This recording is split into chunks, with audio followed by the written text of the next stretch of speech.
Good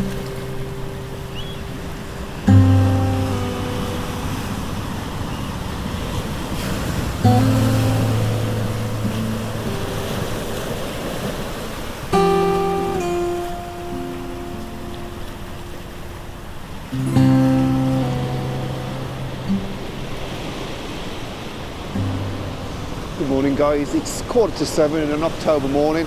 I'm about 30 minutes away from sunrise. I'm at Cullercoats on the North Tyneside coast, and I'm totally putting myself in the hands of the weather gods here, because basically I've got a very small clearing of clouds which I'm hoping the sun's going to come through and illuminate all the cloud cover above it and hopefully create a beautiful sunrise. But honestly, I have my doubts, but I'm quite pleased with the composition.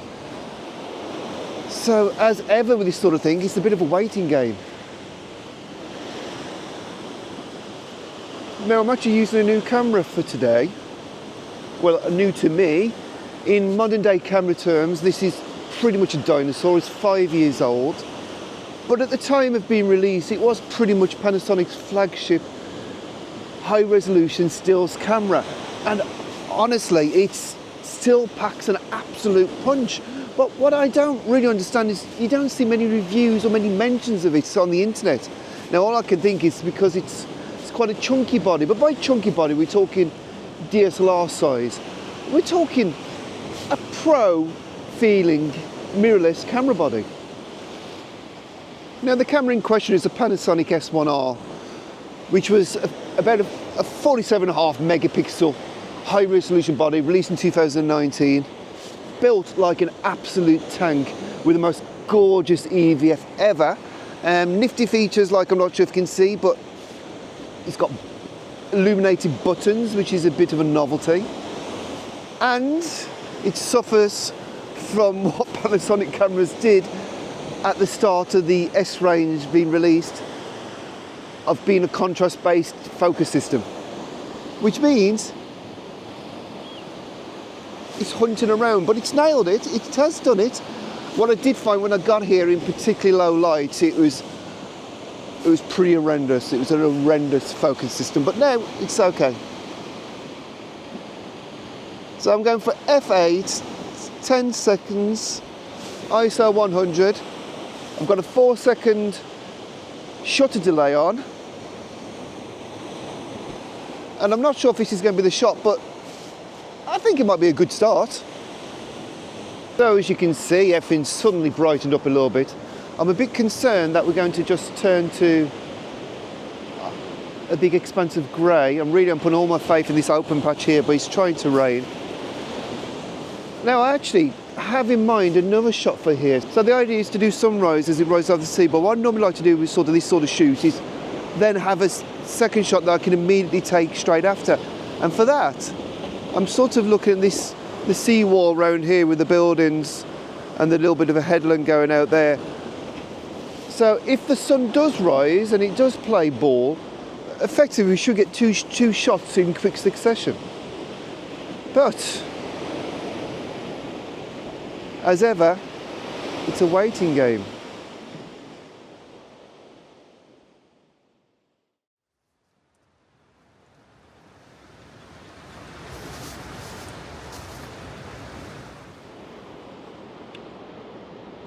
Well, it's safe to say that the shoot didn't go to plan. The rain did come as threatened, and basically I had to abandon. So that was on Monday. Now it's Friday. And finally the rain's cleared, the wind's gone, and we've got a beautiful morning in Cullercoats. So I've just composed pretty much the same shot, and I've just taken it.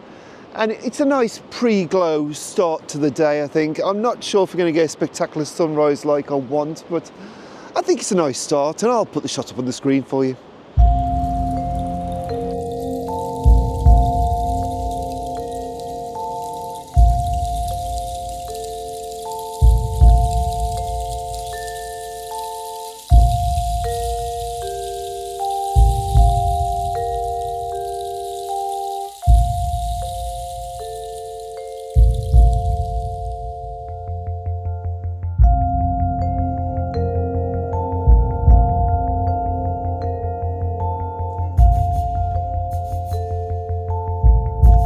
So as I say, it's been a very wet week, but yesterday it cleared till mid-afternoon, and last night we were treated to a beautiful display of the Northern Lights, which were actually visible by eye, which was amazing. Now I've seen the Southern Lights, never photographed them, I just watched them, and I have seen the Northern Lights before in Norway, but I've managed to miss every time it's happened in the northeast. So last night I happened to be out, and I happened to have the S1R with me. Now, the S1R is a high resolution camera, so that really means it's probably not suited for low light situations. It's more likely to have noise being brought into the files. So I had it with me. I used a 28-70mm 2.8 lens, which I shot at f4, and I kept this about ISO 800, and I was doing roughly around a 15-second exposure, so maybe not a perfect sort of setting sort of thing. There's a little bit of star movements in the shot. But I was really pleased with how the photos came out. Now, what I would say about this camera is having the illuminated buttons on it were an absolute godsend, because I could press it and the lights came on. But also, because it was so dark, I actually went down to Tynemouth Pier, which you can see in the distance from here. So I went down to Tynemouth Pier and it was absolutely pitch black. So I used illuminated buttons so I could actually see the controls of the camera. But more importantly, I couldn't actually see anything to focus. Now, this is contrast-based focusing, so this was never going to focus that sort of situation. It needs light to work. To be honest, phase wouldn't have worked really anyway, but so it needs light.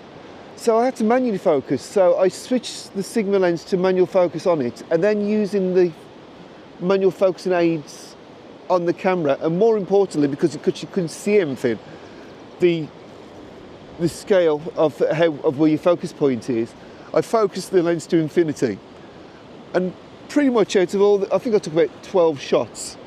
There was only one that was out of focus, and that was the first one. So that worked really well. And as I say, I did do the shots at a variety of f2.8 and f4, mainly f4, because I wanted to edge my bets in case my focusing was slightly out.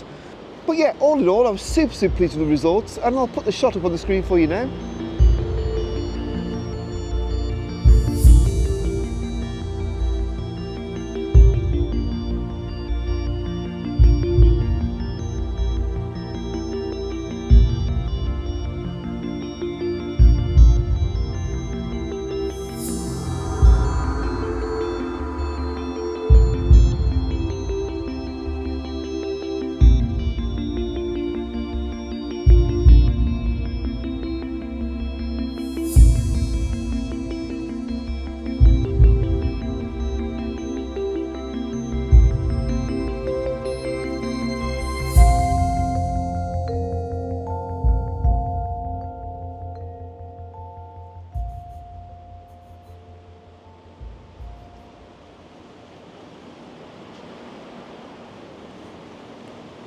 So I was pleased with that shot, but I'm not that convinced. There's not much cloud coverage going on there. I'm not that convinced I'm going to get an amazing sunrise, to be honest. So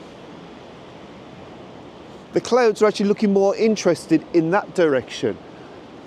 So I think, if you remember at the start of this video, I said I had two shots in mind, and the one shot was down there, which I'm pretty confident I actually got in some shape or form. Not the shot I had in mind, but I think with the conditions of no clouds, I think that's a nice shot. So now I think, because there's more clouds in that direction, I've decided to compose this shot, and I'm just going to wait and see what happens when the sun rises from here. So as you can see, in the distance the clouds are there, so I'm pointing my camera towards the clouds, where I'm hoping the sun will rise over here somewhere, and I'm hoping it's going to illuminate these clouds and bring me a bit of interest on here, and also light up this seawall. Now we've got the buildings up here. As you can see from our composition, the composition is quite simple. It's pretty much the wall just leading all the way through to the headland coming out there. We've got the rocks down here. We've got this white building on the headland just there.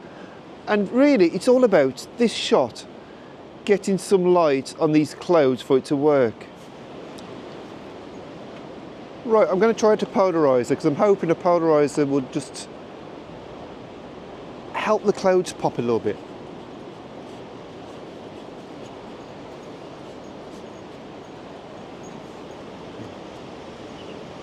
But of course, I've got to be very careful, because I'm using a wide angle lens, that I don't get totally uneven polarization. Right, moment of truth time, the sun's rising.